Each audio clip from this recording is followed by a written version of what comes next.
ওহুদের ময়দানে রক্ত ঝরালে দিন কায়েমের জন্য, পাথর বুকেও ফোটালে ফুল, মনুষ্য জাতি ছিল শূন্য।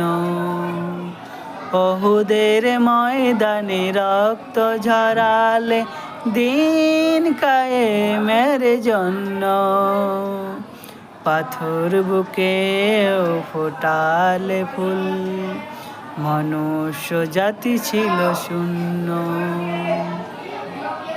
আমি দেখিনি তোমায় চোখের তারায়, তবুও তোমায় ভালোবেসেছি। আমি দেখিনি তোমায় চোখের তারায়, তবুও তোমায় ভালোবেসেছি।